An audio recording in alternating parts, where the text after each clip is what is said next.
How to update your name servers at NameCheap.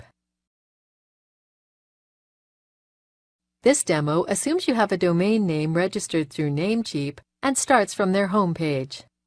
Now let's learn how to update our domain name's name server settings.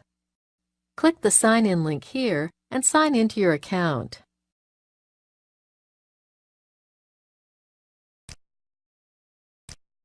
Once signed in, locate the domain you want to update, then click Manage.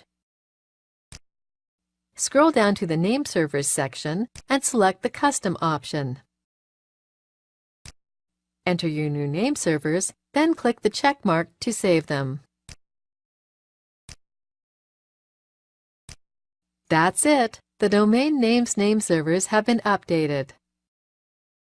Please note that it could take up to 24 hours for your new name servers to propagate and be recognized across the Internet. This is the end of the tutorial. You now know how to update your domain name's name server settings at NameCheap.